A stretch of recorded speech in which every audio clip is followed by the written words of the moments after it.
하나님의 말씀 욥기 38장 1절에서 18절까지를 읽도록 하겠습니다.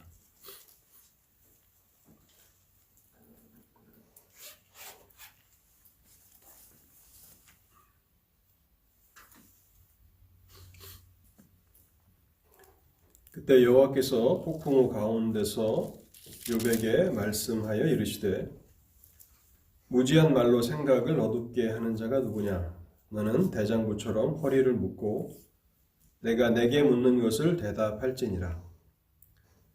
내가 땅에 기초를 놓을 때에 내가 어디 있었느냐? 내가 깨달아 알았거든 말할지니라. 누가 그것의 도량법을 정하였는지, 누가 그 줄을 그것의 위에 띄었는지 내가 아느냐? 그것의 주추는 무엇 위에 세웠으며 그 모퉁이 돌을 누가 놓았느냐? 그때에 새벽 별들이 기뻐 노래하며 하나님의 아들들이 다 기뻐 소리를 질렀느니라. 바다가 그 모태에서 터져 나올 때에 문으로 그것을 가둔 자가 누구냐? 그때에 내가 구름으로 그 옷을 만들고 흑암으로 그 강보를 만들고 한계를 정하여 문빗장을 지르고 이르기를 내가 여기까지 오고 더 넘어가지 못하리니 내 높은 파도가 여기서 그칠지니라 하였노라. 내가 너의 날에 아침에게 명령하였느냐? 새벽에게 그 자리를 일러 주었느냐? 그것으로 땅끝을 붙잡고 악한 자들을 그 땅에서 떨쳐버린 일이 있었느냐? 땅이 변하여 진흙에 인친 것 같이 되었고 그들은 옷같이 나타나되 악인에게는 그 빛이 차단되고 그들의 높이 든 팔이 꺾였느니라. 내가 바다의 샘에 들어갔었느냐? 깊은 물 밑으로 걸어 다녀 보았느냐? 사망의 문이 내게 나타났느냐? 사망의 그늘진 문을 내가 보았느냐? 땅의 너비를 내가 측량할 수 있느냐? 내가 그 모든 것들을 다 알거든 말할지니라. 아멘. 설교를 위해서 잠시 기도하겠습니다. 하나님 아버지, 오늘도 저희를 말씀 앞에 세우시니 감사합니다. 하나님, 저희를 도와주시옵소서. 연약한 저희를 도와주시옵소서. 저희의 마음과 생각을 다스려 주시옵소서. 하나님의 말씀을 깨달도록 성령의 조명하심을 허락하여 주시옵소서. 우리가 단순히 귀로만 하나님의 말씀을 듣는 사람들이 되지 않게 하시고 마음으로 하나님의 진리를 깨달도록 자비를 베풀어 주옵소서. 그리고 깨달은 진리를 우리의 삶의 원리로 삼으며 말씀의 능력을 삶에서 경험하도록 하나님 저희를 도와주시옵소서. 하나님, 그래서 우리가 비록 이 땅을 살아가지만 하나님의 백성들로서 믿음으로 살아가게 하시고 믿음으로 넉넉히 우리의 환경들을 이기며 하나님께 영광을 돌리는 온전한 성도의 삶이 되게 하옵소서. 오늘도 단에선 부족한 종을 긍휼히 여겨 주시옵소서. 말씀의 능력과 은혜를 더하여 주셔서 하나님의 진리만을 선포할 수 있도록 도와주시고 하나님 아버지, 세상을 새로운 계절을 통해서 바꾸시는 것처럼 하나님의 말씀을 통해서 하나님의 백성들을 놀랍게 변화시켜 주셔서 하나님 앞에 경건하고 거룩한 하나님의 친백성들이 되도록 오늘도 말씀을 사용하여 주옵소서. 주님의 도우심과 함께하심을 간절함으로 사모하올 때에 이 모든 말씀 우리 주 예수 그리스도의 이름으로 기도하옵나이다. 아멘. 지금까지 우리가 욥기를 읽어 나왔다면 38장에 이르기까지 욥과 욥의 친구들은 끊임없이 자신들의 그 주장들을 펼쳐나갔습니다. 근데 하나님께서는 지금까지 욥이 하는 말과 욥의 친구들이 하는 말을 다 듣고 계셨습니다. 우리는 때때로 하나님의 침묵을 오해할 때가 있습니다. 하나님이 오랫동안 침묵하실 때 우리는 하나님이 우리의 부르짖음을 듣지 않으신다고 오해할 때가 있습니다. 또 하나님은 우리를 보지 않으신다고 착각할 때가 있습니다. 그런데 오늘 우리가 읽은 본문 욥기 38장은 하나님이 우리가 하는 모든 말들을 다 들으시며 우리의 인생을 친히 다 감찰하시는 하나님이시라고 말씀합니다. 욥기 11장 11절에 이런 말씀이 있습니다. 하나님은 허망한 사람을 아시나니 악한 일은 상관하지 않으시는 듯하나 다 보시느니라. 하나님의 침묵을 오해하지 말아야 합니다. 하나님께서 이제 폭풍우 가운데서 말씀하시기 시작하십니다. 하나님은 하나님의 때에 말씀하십니다. 그리고 이제 욥은 그의 친구들과 함께 하나님의 말씀을 듣는 자들이 됩니다. 38장에 이르기까지 욥은 끊임없이 하나님을 향하여서 질문하였습니다. 하나님을 경외하며 살아가는 자신이 왜 고난을 받아야 하는지, 하나님은 자신의 고난에 대해서 설명하셔야 한다고, 설명하셔야 할 책임이 있다고 주장했습니다. 욥기 7장 19절에 이런 말씀이 있습니다. 주께서 내게 눈을 돌이키지 아니하시며 내가 침을 삼킬 동안도 나를 놓지 아니하시기를 어느 때까지 하시리이까? 사람을 감찰하시는 이여 내가 범죄하였던들 주께 무슨 해가 되오리까? 어찌해 나를 당신의 관역으로 삼으셔서 내게 무거운 짐이 되게 하셨나이까? 하나님을 향하여 어찌하여 하나님 왜 이렇게 나에게 행하십니까? 라고 질문을 쏟아냈습니다. 욥은 의인이 고난을 받는 것을 하나님은 허용하셔서는 안 된다고, 하나님이 선하신 분이시라면, 하나님이 의로우신 하나님이시라면 의인의 고난을 보고만 계셔서는 안 된다는 자세를 굽히지 않았습니다. 욥기 13장 22절은 이렇게 말합니다. 주는 나를 부르소서 내가 대답하리이다. 혹 내가 말씀하게 하옵시고 주는 내게 대답하옵소서. 내가 질문할 테니까, 하나님 앞에 내가 나의 사정을 아뢰 테니 하나님은 내게 답변하십시오라고 그러한 자세를 굽히지 않았습니다. 근데 38장에 와서 하나님께서 말씀하실 때 하나님께서 대답하십니다. 그러나 욥이 원하는 대답이 아닙니다. 욥이 원하던 대답 대신에, 욥이 하나님 앞에 드렸던 질문에 대한 그 즉답 대신에 오히려 욥에게 질문하십니다. 그것도 폭풍 질문을 쏟아내십니다. 여러분, 욥기 38장에서 마지막 42장까지 하나님이 욥에게 몇 개의 질문을 던지시는지 아십니까? 77개의 질문을 욥에게 던지십니다. 77개나 욥에게 답변해보라고 하나님께서 욥에게 질문을 던지시는 것입니다. 그 욥의 그 질문의 내용을 우리가 크게 두 부류로 생각해 보고 싶은데요.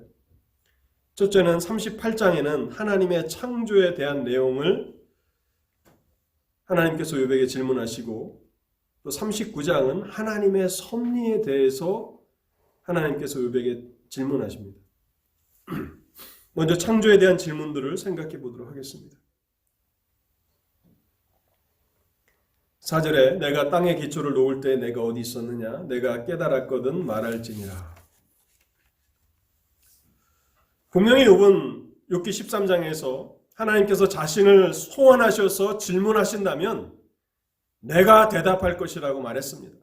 주여 나를 부르소서 내가 대답하리이다. 당당하게 자신 있게 하나님께서 나에게 질문하시면 내가 답변할 것이고, 또 내가 하나님 앞에 질문할 테니 하나님은 내게 답변해 주십시오라고 얘기했습니다. 그런데 하나님은 욥이 하나도 답변할 수 없는 질문들을 쏟아내십니다. 창조를 설명하실 때 마치 건축자가 집을 짓는 것처럼 그렇게 세상 창조를 말씀하십니다. 내가 세상을 창조할 때 욥 너는 어디 있었느냐고 말씀하십니다. 내가 이 세상을 창조하는 원리를 이해하고 있느냐고 그렇게 질문하십니다. 내가 땅에 기초를 놓을 때 내가 어디 있었느냐? 내가 깨달았거든 말할지니라. 그때 하나님의 아들들이 다 기뻐 소리를 질렀느니라. 여기 하나님의 아들들이라고 묘사되고 있는 존재들은 천사들입니다. 하나님께서 땅의 기초를 놓으실 때에, 이 세상을 창조하실 때에 천사들은 기쁨으로 하나님을 찬송하였는데 너도 그 천사들 가운데 함께 있었느냐고 질문을 던지시는 것입니다. 또 8절에서 11절까지는 누가 바다의 한계를 정했느냐고 질문하십니다. 여러분, 바다의 한계를 정하는 일이 얼마나 중요한 것인지 이 새로운 미국 대통령 바이든이 그 탄소 배출을 줄이기 위해서 굉장히 노력하고 있지 않습니까? 그래서 이 내연기관 자동차들을 없애고 캘리포니아에는 앞으로는 이제 전기차만 이렇게 다니게 하겠다. 왜냐하면 이 빙하가 점점 녹아서 이제 육지가 우리가 살고 발을 디딛고 있는 이 땅이 물에 잠기니까. 여러분, 바다의 심해 깊이가 얼마나 되는지 아십니까? 그 심해 깊이가 11km입니다. 1%만 그 바다의 깊이가 이렇게 올라간다면 아마 지구상에 있는 거의 대부분의 도시가 물바다가 될 겁니다. 10%도 아니고 1%만 그 바다의 깊이가, 그 한계가 높이 책정된다면 우리가 살고 있는 모든 이 지상의 도시들은 거의 다 물에 잠기고 말 겁니다. 8절에서 11절까지 누가 바다의 한계를 정했느냐고 질문하시는 것입니다. 이 육지를 온전히 덮을 만한 물이 없기 때문이 아니라 하나님께서 그 바다의 깊이를, 그 한계를 정하셨기 때문에 더 이상 넘어오지 않는 것이라고, 누가 그것을 정했느냐고 그렇게 질문하고 계시고, 욥에게 너는 바다의 깊이를 아느냐고 질문하십니다. 아마 오늘날의 초등학생들은 욥보다도 바다에 대한 더 많은 지식을 가지고 있을 것입니다. 그래서 세상의 가장 높은 산보다도 심해가 더 깊다는 것을 압니다. 그러면서 16절에 하나님은 또 질문을 하시는데요. 내가 바다의 샘에 들어갔었느냐? 깊은 물 밑으로 걸어 다녀 보았느냐? 여러분, 바다 그 밑을 관측하는 것은 오늘날에도 인간에게는 불가능한 겁니다. 대한민국이 과학과 기술이 많이 발달한 그런 선진국 대열에 이렇게 들어서면서 이제 잠수함도 건조하는 그런 나라가 됐는데요. 대한민국이 그 나라에 필요한 잠수함을 만들 뿐만 아니라 이 잠수함을 만들어서 이제 다른 나라에다 파는 나라가 되었습니다. 무기를 수출하는 나라가 되었죠. 대한민국이 자랑하는 그 잠수함이 최대 약 400m까지 자망할 수 있다고 합니다. 기껏 400m입니다. 그리고 세계 최고의 기술을 가졌다라고 하는 미국 잠수함들은 500m 정도를 자망할 수 있다고 알려져 있습니다. 물론 기술이 발달돼서 더 밑이 내려갈 수 있겠지만 더 내려간다고, 2배를 내려간다고 해도 1km입니다. 근데 바다의 가장 심해는 11km가 더 넘습니다. 10분의 1도 못 들어가는 것입니다. 세계 최고의 기술을 가진 잠수함을 타고도 심해의 10분의 1도 못 들어가는 거 아직까지. 그게 인간인데 하나님이 욥에게 던지시는 질문은 그 바닷속 밑을 걸어 다녀 보았느냐고 말씀하고 계시는 것입니다. 또한 17절에서 19절은 사망의 문이 언제 열려지는지 아느냐고 말씀하십니다. 사망의 문이 어디 있는지, 어느 길로 가야 광명이 있는 곳이고 어느 길로 가야 흑암이 있는지 너는 그 길을 알고 있느냐고 질문하십니다. 정말 인간은 죽음에 대해서 철저하게 무지합니다. 모든 사람들이 죽는다는 것은 너무나 분명한 사실이지만 자신이 언제 어떻게 죽을지 아는 사람은 한 사람도 없습니다. 여러분, 그래서 경건한 우리의 믿음의 선조들은 삶의 원리로 삼았던 것이 있습니다. 내가 죽는 날에 하기를 부끄러워하는 일이 있다면 그 일을 오늘 해서는 안 된다라고 생각한 것입니다. 내가 죽는 그 순간에 하기를 꺼려지는 어떤 일이 있다면 그 일을 나의 삶에서 행해서는 안 된다. 왜냐하면 오늘이 그날일 수 있으니까. 비참한 것은 사망의 문이 열리는 그 아침에도 그날이 자신의 마지막 날인 것조차도 알지 못하는 존재가 인간인 것입니다. 17절에 욥을 향해서 하나님이 질문하십니다. 사망의 문이 내게 나타났느냐? 사망의 그늘진 문을 내가 보았느냐? 죽음에 대해서는 알고 있느냐? 다음은 26절과 27절은 기상의 변화에 대해서 질문하십니다. 비와 눈이 내리는 것과 홍수가 나는 것과 번개와 우레가 내리는 것, 이슬이 내리는 것 등 지구의 기상을 욥, 네가 마음대로 원하는 대로 조정할 수 있느냐라고 말씀하고 계시는 것입니다. 26절에 누가 사람 없는 땅에 또 사람 없는 광야에 비를 내리며 황무하고 황폐한 토지를 흡족하게 하여 연한 풀이 돋아나게 하였느냐? 누가 비를 내리느냐 하는 것입니다. 여러분, 아무리 과학과 기술이 발달해도 오늘날에도 원하는 때에 비를 내리게 할 수 없습니다. 작년에 중국에 어마어마한 홍수가 내렸죠. 그래서 세계 최대의 댐이라고 하는 샨샤 댐이 붕괴되는 그 위기 가운데서 얼마나 많은 뉴스가 매일매일 전해졌는지 모릅니다. 그때 그 댐 하류에 있는 한 철교 위에 중국이 한 일이 있습니다. 비를 멈추게 하고 홍수를 멈추게 하는 게 아니라 그 기차가 지나다니는 그 철교 위에 무거운 짐을 실어서 화물 기차를 그 철교 위에다가 주차시켜 놓는 겁니다. 물이 홍수가 어마어마하게 나니까 그 다리가 떠내려갈까 봐 다리를 무겁게 짓누르려고 중국이 했던 것은 무거운 그 쇠붙이 같은 것들을 화물 기차에 실어서 다리가 떠내려가지 않도록 다리 위에다가 주차시키는 것. 그것이 중국이 할 수 있었던 홍수 때 했던 일입니다. 얼마나 무력합니까? 비를 내리게도 할 수 없고 홍수 피해를 줄이기 위해서 비를 그치게도 할 수 없는 존재가 바로 인간이라고. 비를 내리고 또 비를 그치게 하는 것은 고사하고 오늘날 날씨를 100% 예측하지도 못합니다. 가끔 저는 이렇게 일주일에 한 번 정도 이렇게 자전거를 좀 타러 가는데요. 자전거를 탈 때 가장 힘든 것이 날씨가 틀린 겁니다. 분명히 기상에는 비가 내리지 않는다고 했는데 비가 올 때가 있어요.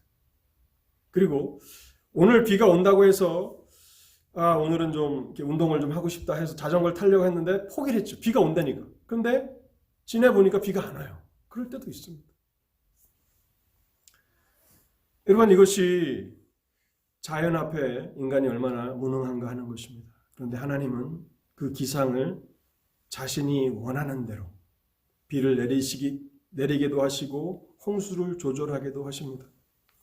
여러분, 우리는 창세기를 통해서 노아의 홍수에 대한 하나님의 심판을 생각해 보지 않았습니까? 하나님은 완벽하게 기상을 통제하시기 때문에 노아에게 또 약속도 주십니다. 다시는 홍수가 이 세상을 멸하지 아니하리라는 그 약속을 해주실 수가 있는 거예요. 왜냐하면 기상에 대한 절대적인 지배권을 가지고 있으니까. 그 다음은 별자리들에 대한 움직임입니다. 32절에서 33절입니다. 우주의 정확한 크기를 아느냐고 말씀하십니다. 하늘의 궤도를 아느냐. 여러분 고등학교 때 다 이 지구과학에 대해서 배우셨을 텐데요. 오늘날에도 지구의 크기를 다 측량하지 못합니다. 우리가 살고 있는 태양계를 갤럭시라고 하죠. 그런데 그것을 이제 은하라고 합니다. 갤럭시 은하라고. 태양계. 태양을 중심으로 수금주야 목도 천해 명 이 갤럭시가 있는데 이 갤럭시가 태양보다도 더 거대한 중심을 기준으로 해서 공전과 자전을 하죠. 그것을 우리는 우주라고 합니다. 유니버스. 그러니까 태양이 중심인 줄 알았더니 태양보다도 더 큰 중심이 있다는 거예요. 그런데 과학자들이 발견한 건 뭡니까? 그게 끝이 아니라는 거예요. 그래서 다중우주라고 영어에서는 멀티버스라고 합니다. 이 우주가 더 거대한 중심을 축으로 해서 또 공전과 자전을 하고 있다는 겁니다. 그게 과학자들이 밝혀낸 멀티버스, 다중우주입니다. 근데 과학과 기술이 발달해서 그 다중우주가 끝이 아니라 그것을 뚫고 또 다른 우주가 있는지 아무도 알지 못하는 거죠. 정말 우리는 알고 있는 것이 있는가라는 질문을 할 수밖에 없는 것입니다. 이제 38장 39절에서 39장 마지막까지는 하나님의 섭리에 대한 질문들입니다. 시간 관계상 이 부분들을 다 다루진 않을 거고요. 간략하게 생각해 볼 겁니다. 39절에 38장 39절에 젊은 사자의 식욕을 누가 채우느냐고 말씀하십니다. 여러분, 인간들은 인간에게 유익한 동물들만 키웁니다. 소나 양이나 낙이나 말 같은 존재들. 근데 인간에게 유익을 주지 않는 동물들에는 관심이 없죠. 젊은 사자는 누가 먹이느냐 하는 것입니다. 젊은 사자의 식욕을 누가 채울 수 있느냐고 말씀하시는 것입니다.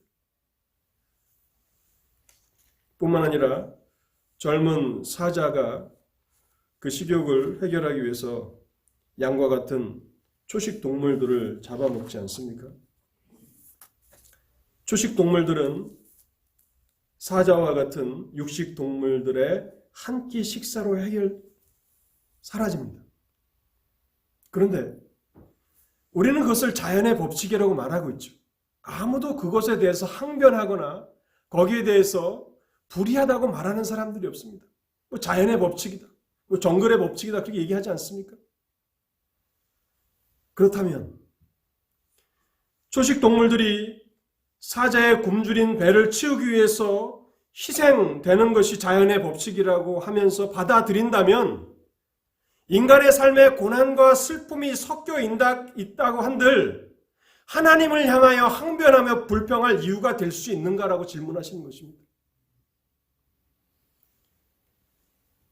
사자의 굶주린 허기진 배를 치우기 위해서 어린 양이 희생될 때에 하나님을 향하여서 항변하지 않는데 너희들은 삶에 고난이 좀 있고 슬픔이 있다고 해서 그때마다 하나님을 향하여 원망하며 불평할 수 있느냐 하는 것입니다.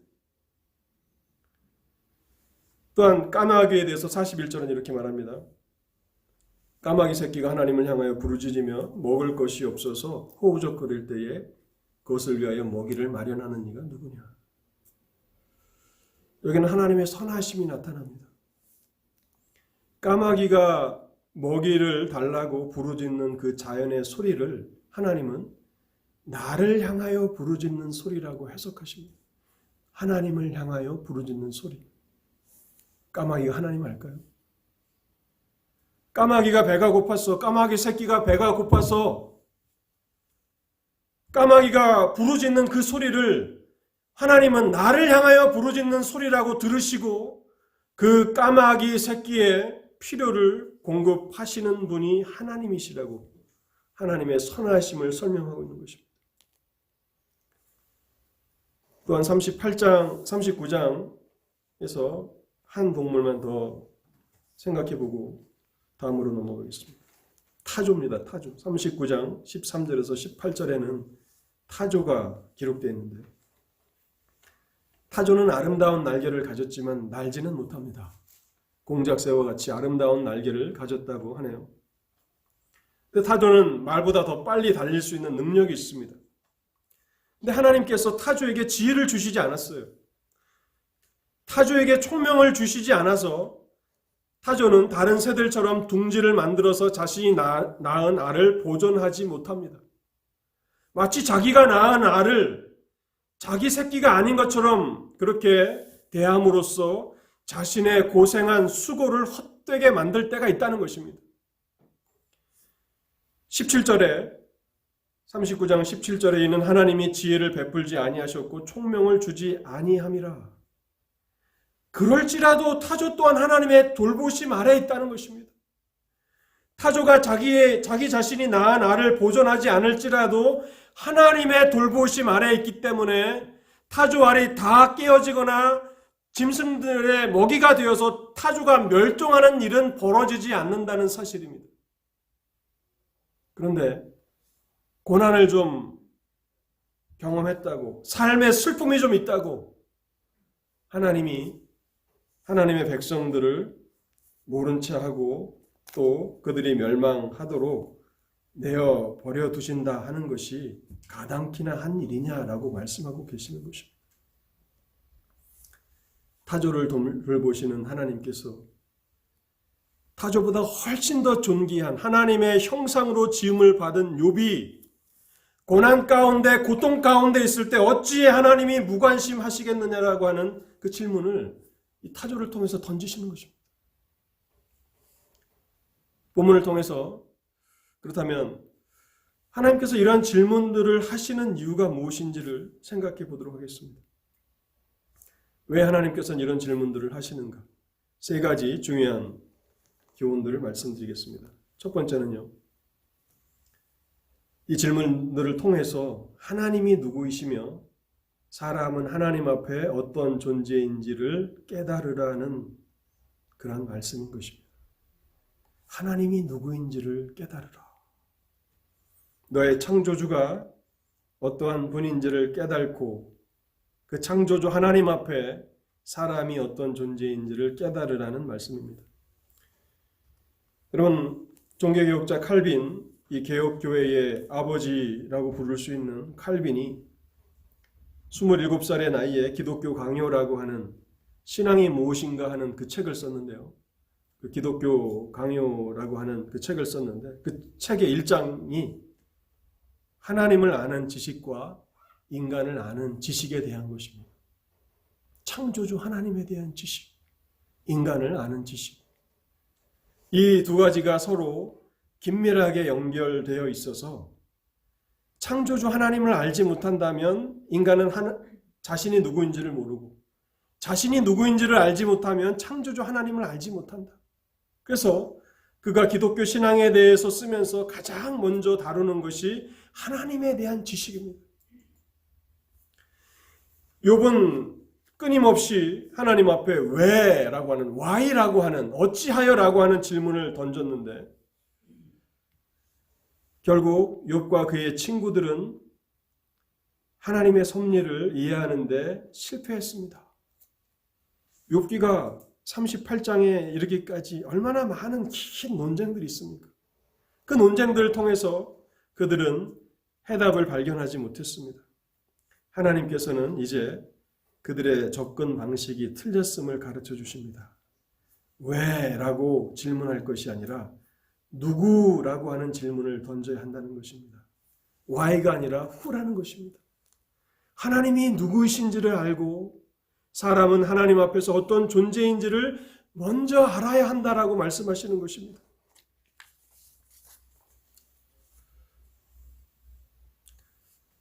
(38장과) (39장에서) 하나님께서 욥에게 던지신 이 질문들에 대해서 욥은 하나도 대답할 수가 없었습니다.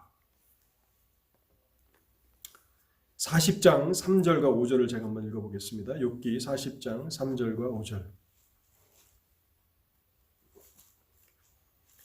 욥이 여호와께 대답하여 이르되 보소서 나는 비천하오니 무엇이라 주께 대답하리이까. 손으로 내 입을 가릴 뿐이로소이다. 내가 한 번 말하였은즉 다시는 더 대답하지 아니하겠나이다. 하나님을 알지 못한다는 것, 자신이 어떠한 존재인지를 알지 못한다는 것을 깨달자 모든 의문들이 다 사라지게 된 것입니다. 세상을 창조하신 하나님, 바다의 깊이를 아시는 하나님, 물의 한계를 정하시고 그것이 넘어가지 못하게 하시는 그 하나님에 대해서 자신이 너무 몰랐다라고 하는 것을 알게 되는 것입니다. 사망을 주관하게 하시는 하나님, 광명과 흑암의 길을 아시는 또 그 길로 인도하시는 분도 하나님이신데 그 하나님을 알지 못했다는 것입니다. 이 모든 질문들을 통해서 욥이 깨닫게 되는 그 하나님은 위대하신 하나님이시라는 사실이었습니다. 하나님의 능력에 대한, 하나님의 전능하심에 대한 것을 새롭게 인식하게 되는 것이죠. 하나님이 얼마나 전능하신 분이신가? 우리는 욥기를 통해서 다시 한번 하나님의 위대하심, 능력에 대해서 알아야 합니다. 또한 하나님이 전지하시다라고 하는 사실을 우리는 온전히 깨달아야 합니다. 하나님은 나약한 피조물의 부르짖음조차도 아시는 분이십니다.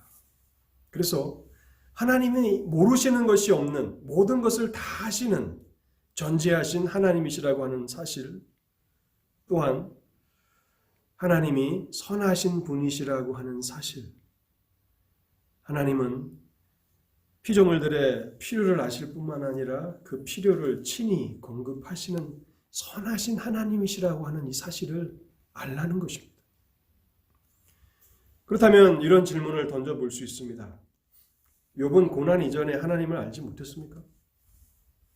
욥은 하나님을 알지 못했던 사람입니까? 욥기 1장과 2장을 보십시오. 하나님을 알지 못한 욥이 어떻게 하나님 앞에 경건하게 살아갈 수 있습니까? 하나님의 칭찬을 받았던 사람이지 않습니까? 내 종 욥을 보라. 사탄에게 칭찬할 만큼 욥은 하나님을 알고 있었습니다. 그런데 38장에서 또 하나님이 하나님을 알라고 말씀하시는 것은 무엇입니까? 여러분, 바다의 깊이가 어마어마하지 않습니까? 우리가 바다를 안다고 다 안다고 할 수는 없습니다. 그 누구도 바다 밑에까지 내려가 본 사람이 없으니까. 근데 하나님은 바다의 깊이보다 더 깊으신 하나님이시라는 것을 알라는 것입니다. 우주가 과학자들이 허블 망원경을 통해서 이제 우주를 계속 측량하는데 한 껍질을 까고 나서 또 다른 껍질이 있다는 것을 발견하고 그 껍질을 까고 나니까 또 다른 껍질이 있다고 했는데 이제 그 껍질을 까고 나면 또 다른 멀티 우주를 까고 나면 또 다른 우주가 있을지도 모른다는 생각을 하는 거죠. 하나님은 그 우주보다도 더 크신 하나님이라는 거예요. 그래 놓고서 하나님을 다 안다고, 내가 조금 하나님을 아는 것을 가지고 내가 하나님을 충분히 안다고 말할 수 있느냐라고 하는 것입니다. 여러분, 그래서 성경에서 하나님을 가장 잘 알았던 사람이라고 할 것 같으면 베드로지 않겠습니까? 주님의 수제자였던 베드로가 베드로 후서를 결론 지으면서 하는 결론이 이겁니다. 오직 우리 주 곧 구주 예수 그리스도의 은혜와 그를 아는 지식에서 자라가라. 자라가라는 것입니다. 죽을 때까지 하나님을 알아가야 하는 것입니다. 성경을 한번 읽으니까 더 이상 배울 게 없다고요. 제가 목사 안수를 받은 지 수십 년이 지났습니다. 지금도 성경을 통해서 배우는 것이 너무 많습니다. 계속 성경을 연구해야 합니다. 어쩔 때는 몇 년 전에 했던 본문을 또 설교합니다. 왜냐하면 새롭게 깨닫는 본문이 또 있으니까요. 저는 죽을 때까지 성경을 연구해도 시간이 충분하다고 생각하지 않습니다. 또한 하나님에 대한 깊은 지식을 알고 있는 사람이 성경에 또 한 사람 꼽으라고 한다면 바울이지 않겠습니까? 바울의 에베소서 4장 13절에서 이렇게 말합니다. 우리가 다 하나님의 아들을 믿는 것과 아는 일에 하나가 되어 온전한 사람을 이루어 그리스도의 장성한 분량이 충만한 데까지 이르리니. 하나님을 아는데 조금 하나님을 아는 것으로 만족하지 말고 그리스도의 장성한 분량이 충만한 데까지 이르도록 알아가라고 말씀하고 있는 것입니다. 혹시 여러분들 가운데 나는 하나님을 충분히 알았다라고 생각하신다면 그분이야말로 하나님에 대해서 거의 알고 있는 것이 없는 분임에 틀림이 없습니다. 이름은 알겠죠. 하나님이라는 이름은 알고 있겠지만 그 하나님이 우리의 삶 속에서 지금도 어떻게 일하고 계시는지, 그분의 선하심과 또 그분의 일하심에 그 측량할 수 없는 그 깊이들을 어떻게 알겠습니까? 그래서 이런 질문들을 던지시는 이유는 하나님을 알고 하나님 앞에 인간이 어떤 존재인지를 알라는 것입니다. 두 번째로요. 하나님께서 대답 대신 질문을 던지시는 것은 하나님께서 설명해 주셔도 인간은 이해할 수 없다는 것을 깨달으라는 말씀입니다.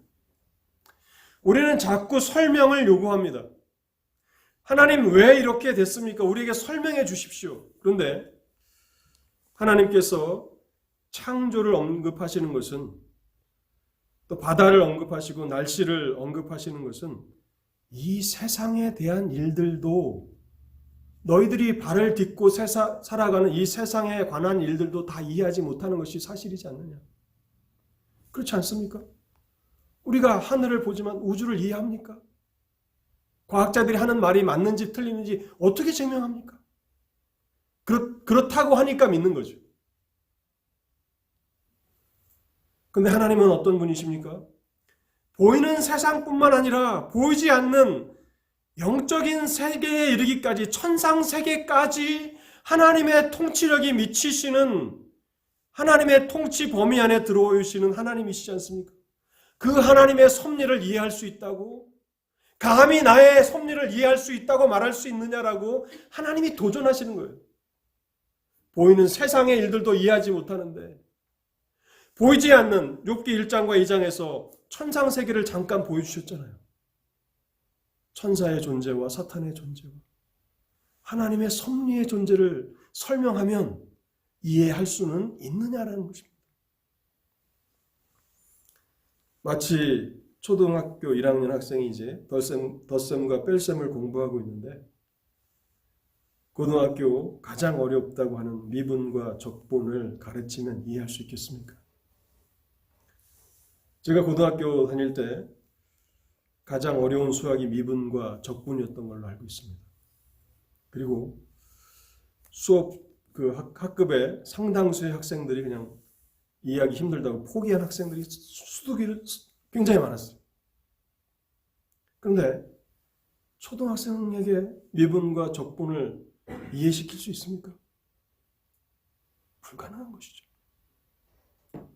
우리는 과학자들이 하는 말도 이해하지 못할 때가 참 많이 있습니다. 작년에 노벨 물리학상을 받은 펜 로저스라고 하는 과학자가 있습니다.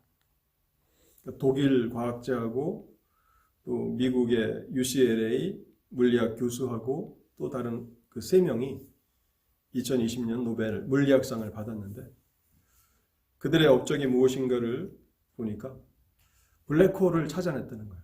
우주에 있는 블랙홀. 블랙홀인데 그들이 블랙홀이 있다라고 하는 것을 어떻게 알았는가?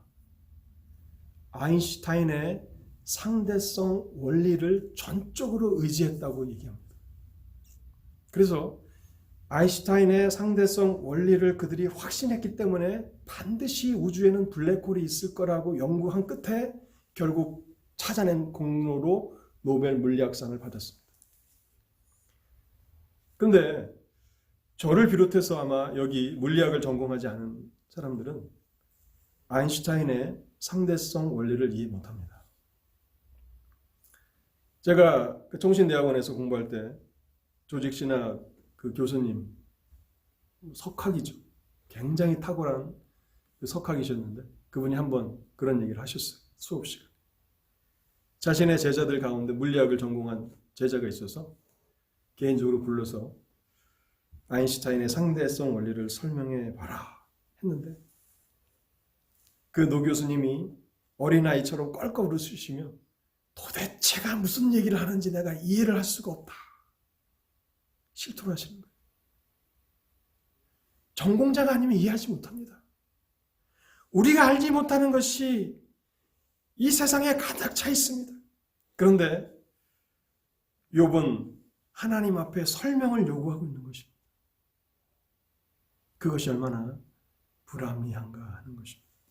이사야 55장 9절에 이는 하늘이 땅보다 높음같이 내 길은 너희의 길보다 높으며 내 생각은 너희의 생각보다 높으니라.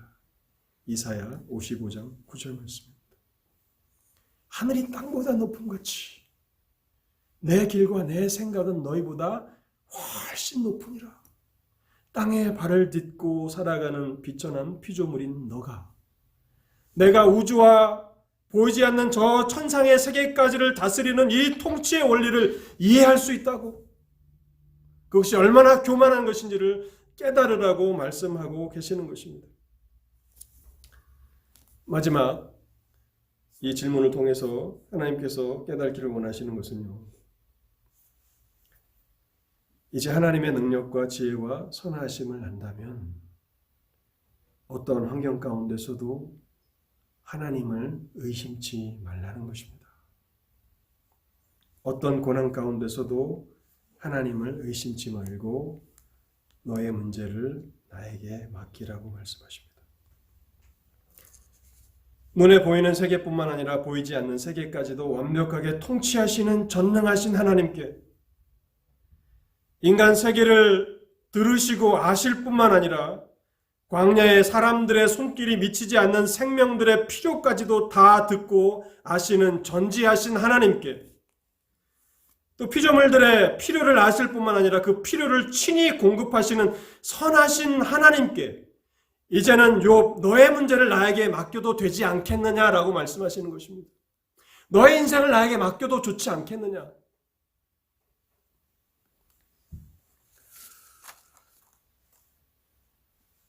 사실 욥이 가장 괴로워하고 고통스러워했던 그 원인은 자신의 그 풍성한 그 환경이 하루아침에 망한 것 때문은 아니었습니다. 욥을 가장 고통스럽게 했던 것은 나의 억울한 사정을 하나님이 모르신다, 하나님이 알아주지 아니하신다라고 생각했기 때문에 그런 것입니다. 하나님이 나를 버리셨다, 내가 하나님으로부터 버림받았다라고 하는 생각이 욥을 가장 고통스럽게 만들었습니다. 그런데 그 질문들을 통해서 하나님이 말씀하시는 것입니다. 내가 정말 너를 버린 것이냐? 내가 정말 너의 부르짖음을 듣지 않은 것이냐? 너의 고난을 내가 보지 않은 것이냐라고 질문하시는 것입니다. 내가 전능한 하나님이며 내가 전지한 하나님이며 내가 선하신 하나님이지 않느냐? 이제는 너의 인생의 문제를 나에게 맡기라고 말씀하고 계시는 것입니다.